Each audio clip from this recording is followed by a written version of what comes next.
Alright, I already covered this one. You know, the thing that this doesn't basically, oh, we all have insurance today. We all know that's not the case. Basically, children don't have to be in school anymore to be covered. That takes effect in 6 months, and there will be an elimination of lifetime coverage limits. Basically, the high risk pool is going to be established. That's going to all start in 6 months. But remember, the thing's going to less than 1% of people qualify for that, and it's going to be bankrupt in a few years, anyways. The bill creates a pathway for single payer.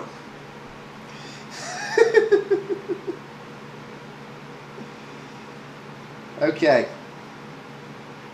This provision, by the way, doesn't... The thing they're talking about here doesn't start until 2017. It does not cover the Department of Labor, so no, it doesn't create a path to single payer. Basically, that's just the myth. You know, this isn't national coverage, this isn't single payer. I don't want to get into Obama bashing here, but basically, this is a provision in the Senate bill to create a pathway to single payer. The waiver does not start until 2017 and does not cover Department of Labor. It's nearly impossible to see how it gets around the ERISA laws that stands the way of any practical state payer system. So basically, you're screwed. This isn't going to open up. There's going to be no particular state single payer system, the interchange, so who knows. This bill will end medical bankruptcy and provide all Americans with peace of mind.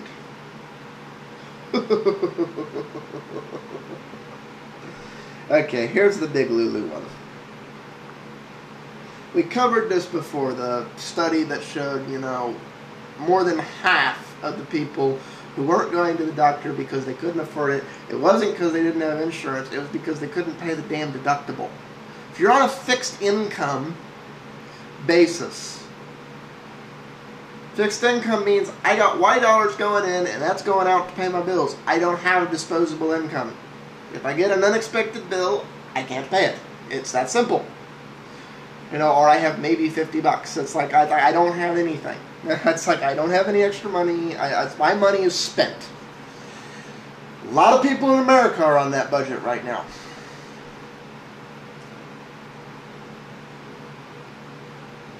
People having to spend money on insurance premiums that they can't afford to use because they can't afford to pay the copay if it ever comes time to use their coverage doesn't help them one damn bit.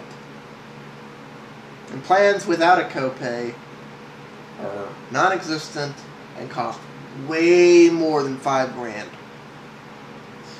In 2009, 1.5 million Americans declared bankruptcy. This is a rough fact. It's a verifiable statistic. This is a rough number. The actual number is, you know, not that round. 62% of the bankruptcies in 2009 were medically related. 3/4 of those people, to put that in perspective, roughly just under 50% of the bankruptcies filed in 2009 were by people who had health insurance. So the roughly 30 million people who are going to get insurance, you know, if they get this really bad thing, they're still screwed. The maximum yearly out-of-pocket limit for a family will be $11,900 on top of premiums. A family with serious, this is basically the no-frills family. You know, that above 60 grand family who doesn't have cable TV, who doesn't have internet, or doesn't have sun. Basically, they're only paying an average mortgage or rent, power and water, and buying food. Their car is owned right out. There's not, they have no luxuries. They have nothing they don't absolutely need. You and I both know that is not the average American family, but that family will have roughly 12 grand a year in money.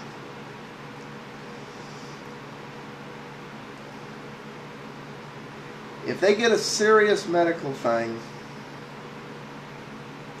that lasts for a few years, it doesn't matter that they're insured. They still got to pay those those co-pays, the medical insurance deductible on the things and the various other things. They will be bankrupt in 3 to 4 years in a serious illness. Insurance doesn't prevent that. It just lessens the load. It doesn't prevent it. So at the end of the day, here's what we did with this bill. We increased your, mine, and everyone else's bills by $700 to $5,000 a year. Let's take a pointless survey. I can't see your hands, but how many of you watching this video have an extra $700 to $5,000 to spend a year? Okay? Because that's what you've just been required to do by Congress. How many of you have a family member who's in the Medicaid advance stage, which is they're buying an insurance policy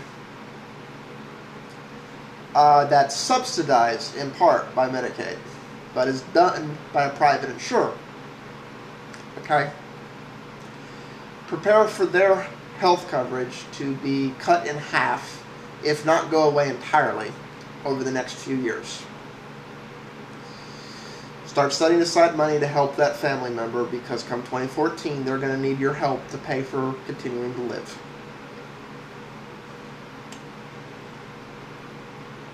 Now, all you kids may be happy about the fact that you get to stay on mom and dad's insurance to 26, whether you're in school or not. Because we all know that's a good thing, because, when you get to be a grad student, you're not necessarily considered to be in school because you're not necessarily a full-time student. Depends on the insurance company. On top of your student loans, which odds are you're going to have a real hard time paying, and your private student loans, which odds are you're going to have a real hard time paying, because the number of you finding work upon graduation isn't many.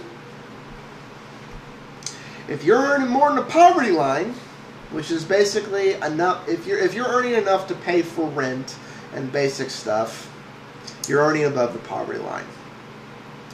You just got a $700 to $5,000 bill. You happy about that? Raise your hand if you think that's a good thing. Of course, I guess you could live with mom and dad till you're 30 or 40. I'm sure the girls love that. Girls, I'm sure that guy wants to come home with you if, go back to your parents' house after the club. Because you have to give all your money to Uncle Sam. So, I'm going to leave all these videos open to response. I want to honestly hear. I want to know what your situation is, what your age bracket is. Tell me why you hate this bill. Tell me why you think I'm full of shit and this bill is the greatest thing since sliced bread, and that and that now is the proper time for all these hardships on the American people. Why it's a good thing in the middle of a depression to be asking people to spend money they don't have. Again, I'm not against something being passed. It's just this bill neither helps the people nor really accomplished anything. This is not a legacy I wanted my generation to be picking up. Because we're going to have to pay the brunt of all this money that's going to ultimately have to be printed to make this thing make economic sense. And at the same time, we just had less money. All of the American people got less money in our pockets. If you and the other people are penalized. If you have really good insurance, in 8 years, be prepared to start being taxed for having yourself and your family taken care of. Peace out, all.